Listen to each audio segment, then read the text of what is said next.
Yo, that was a sloppy transition. I apologize. Anyway, what's up? If you are here watching this live, I hope you say hello. You say what's up. Tell me your temperature. Tell me all that stuff. I always love to know. If you guys don't know, I am a rep for windowcleaner.com. And that is what I do. So, anyway, if you're here, what's up? Sky Limits, you're here. What's up? Hey, nice to see you. I apologize. I was out of town last weekend there towards the end. So, I apologize. I didn't do any lives. Sorry. But I'm back. Hopefully everything is going fantastically for you, by the way. Hopefully your summer is really kicked off and crazy good. What I wanted to talk to you about today is screen cleaners because they're awesome. And we have had the worst time keeping these screen cleaners in stock this year. It's been nuts. I don't know why the screen cleaners have been so crazy this year versus everything else, but they have been. We have been out regularly. We only get 250 at a time, and they just sell out instantly, typically. By the way, if you want a screen cleaner, I have 27 of them left in stock right now. $379 is the price of a screen cleaner, but anyway. Can you clean a screen on your own? You sure as heck can. Don't need a screen cleaner at all. But screen cleaners are really cool because A, they make things way easier, but also they are really kind of something that attracts a lot of attention, which is what we want, especially when we're cleaning. Gets people to ask questions, get pricing, kind of all that stuff. So screen cleaners are awesome. And they collapse down into kind of its own case, which is really pretty cool. It's one of those things that I don't know that people know they need and they don't need, but really, really nice. It's like, waterfed. Waterfed's not something you need, technically. It's just really nice to have. So I like waterfed. But yeah, 27 screen cleaners left.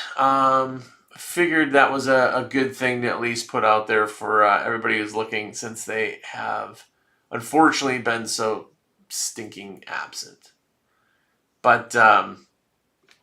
Anyway, if you guys have questions, ask away. I got a list of questions still. I'm going to jump right into it.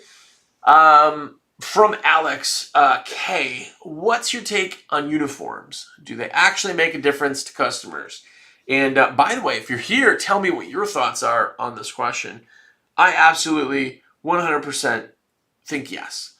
And the reason is because when you have uniforms, it's something that kind of just shows people that you care enough to have uniforms, right? They're a luxury kind of service. If you didn't see Pink's Window Cleaning, they run really awesome uniforms too. But it's all about branding and telling people that, hey, you can trust us and I'm in your house. And yes, yeah. Uniforms are huge, but they also allow people to have clean clothes, I guess. And they all match and they all look the same. And there's a lot of benefits. But yeah, uniforms, 1,000%. It's also a really big way to advertise is putting your info kind of on the uniform. So it's, multiple different ways of awesome for uniforms, but just be simple. Something that's kind of catchy, but also shows that you care. Like, I always say this, and then people send me messages and go, well, I got magnets in my car. But I don't think that magnets in your car really give off a great message, because if you have magnets on your car, then it's kind of like a temporary thing. Like, I'm only a business sometimes, almost, right? So if that's the case, I don't like that. And the uniforms are the same thing. If you show up and it looks like an afterthought, then I don't necessarily want to think of you as a huge professional. So yes, uniforms, 1,000%. Tell me what your thoughts are. By the way, what's up? Nice jobs here. So awesome. 106 in Arizona. Are you kidding me? God, jeez Louise. Anyway, well, you're probably used to it, but still, that's nuts. Here's a really good question from Kevin B. How do I handle slow seasons without freaking out financially? Yeah. Unfortunately, if you're in your slowed down period right now, that is something different than, like, winter, right? Where things are really kind of just, they've changed hard, right? If you're a little bit slow, that's something that you can kind of, soften the blow for. But getting into slow season in general is a bit tricky, and you really should be planning now for slow season. So when you are putting things together, booking things, especially big commercial projects, find the time when you think you're going to be slow to then kind of boost that up. If you are slower, say January, February, maybe February you start doing some buildings, because commercials usually once every 6 months, makes it nice and easy, kind of push it together.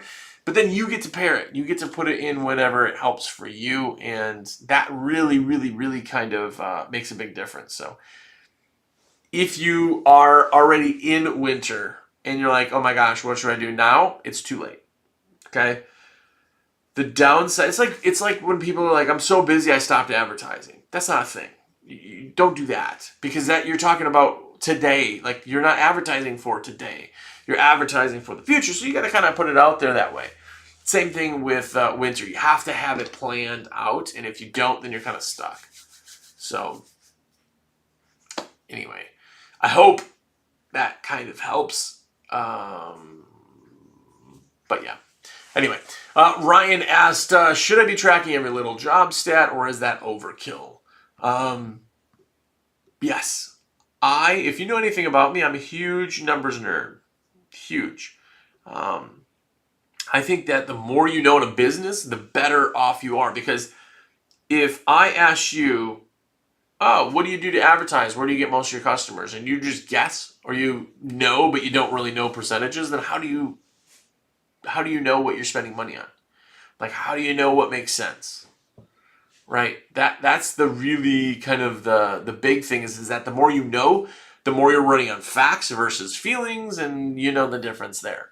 Right? So the more you know, the more you're actually going to have in your company. So every little stat is absolutely amazing. And if you're pulling reports and you can see how many people, okay, here's how many customers we had, here's how many people we didn't clean this year, or how many people didn't say yes to dentist close, or how I can improve my close ratio on the dentist close if I can know how many people said no, right? If I have a different speech or a different spiel or a different ad or a different whatever, I know by facts instead of guessing. Because if you talk to people, 99.999% of the time it's all guesses, right?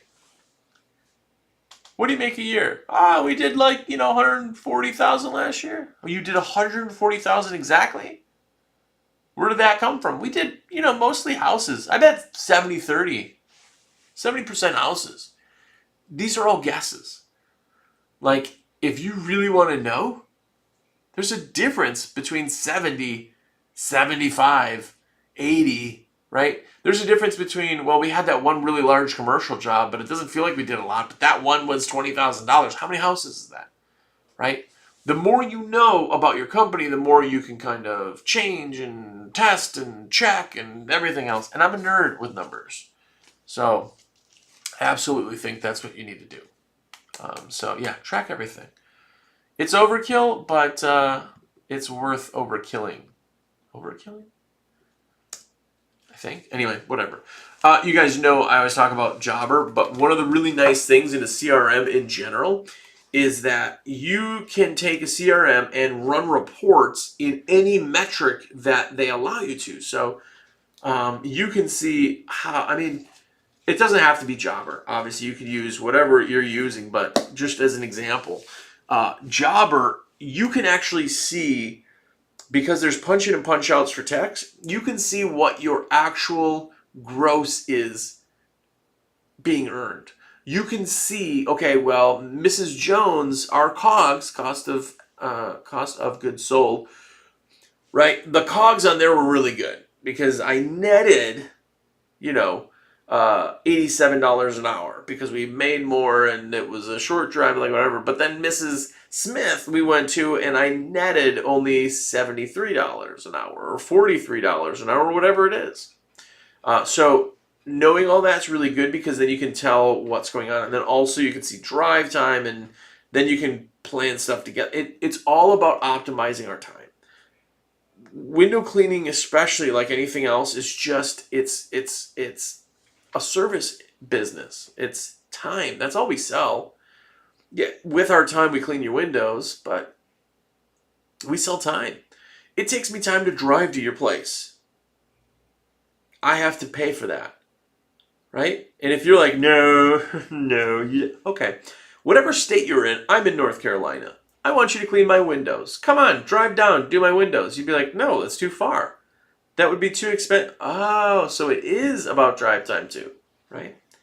So drive time and expenses and everything come down to time. I mean, we buy Dawn soap and rubbers, and that's pretty much our expenses, right? The rest is time. Time is what we sell. So we have to know how to optimize our time, right? If I can do 123 Fake Street and 125 Fake Street, I don't even have to move the truck, right?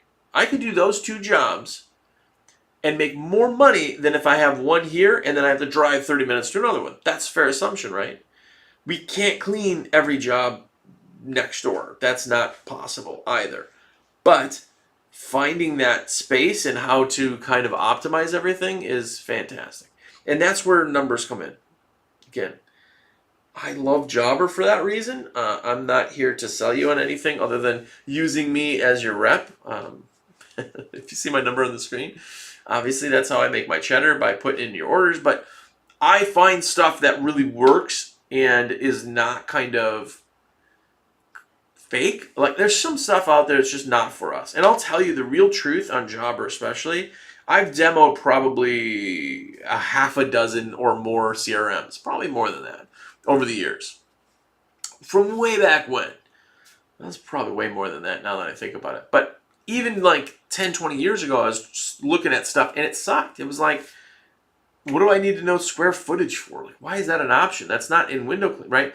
But now things are so good in our industry that they're tailored to us, which it never have been before. So the more tailored it is, the more specific you can get, the more, again, information you can learn. So I'm a nerd on numbers. Absolutely. By the way, if you want a screen cleaner, let me know. $379. I got 27 of them left. They're probably still out today, and then we'll be back to waiting. So, is what it is. This time of year, it's just a little bit crazy on our end too, so it totally makes sense. But anyway, hopefully you guys are having a great summer. Hopefully Nice Job is not melting in his 106-degree weather. If you guys are here, follow, subscribe, do all that stuff. It takes one click, and it means the world to me. But also, let me put your orders in. I am back in the mix of things, so shoot me a text, call me, text me, whatever. I'd love to put it in. Yeah. Other than that, I hope you guys have a fantastic week.